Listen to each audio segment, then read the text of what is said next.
Today is a very good day, and for me, I think it's a really good day because I finished a book. So if we are connected on Goodreads, or if you follow me over there, you'll see a brand new review there, and I get all excited when I get to start a new book. So that's why I'm so excited today. I took a little vacation this past weekend and had a lot of great reading time on planes. But that's not what I'm here to talk about today. Today I'm talking about the last book, the final book that I read in 2011. It's Bossypants by Tina Fey.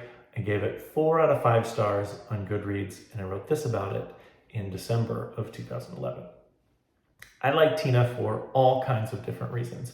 So I'm not sure my review is particularly valuable to you if you're looking for a clear, unbiased account. I've mentioned multiple times that I enjoy clever so much more than funny, and Bossypants is perfect for my tastes in that regard. I really enjoyed taking a Charles Dickens-y look at various events in Tina's life, and especially her Christmas present details about SNL and 30 Rock.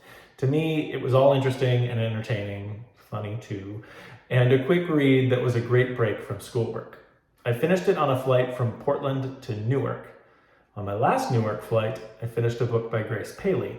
It's interesting how the city's magnetism has worked for me in that way of giving me its stories as I head towards it. And I like to think that Tina would be happy to be alongside Paley on my bookshelf. The book that I'm talking about there is just from a little bit ago in this series called Enormous Changes at the Last Minute, and I talked a lot about how Paley's work felt really representative of New York in that way. And for this, I talk about the Christmas present details, like getting into sort of behind the scenes on Saturday Night Live and 30 Rock is stuff that I super dig.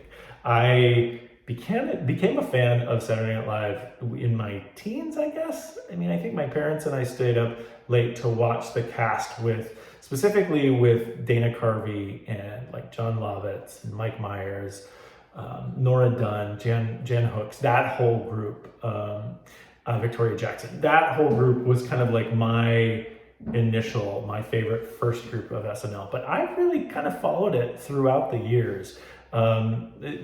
Paying more attention at different times than others.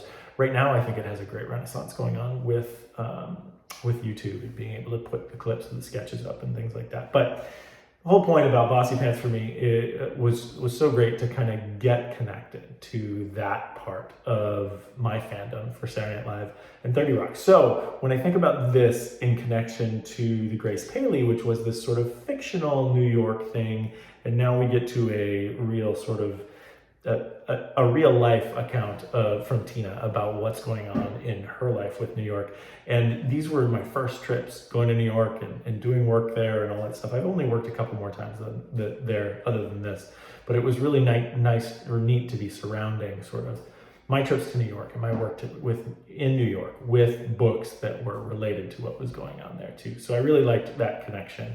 And I think the thing that I was directly referencing there in terms of the clever and the funny piece is what I said about the Chelsea Handler book before, in that was really something that I felt pointed more towards funny. And honestly, like the Tina Fey stuff is funny in a different kind of way too. I think that this is just more my taste when it comes to what I'm looking for from humor. And I liked both books, but this one was superior for me. So Bossypants by Tina Fey, read it in 2011. I give it 4 out of 5 stars on Goodreads. Till next.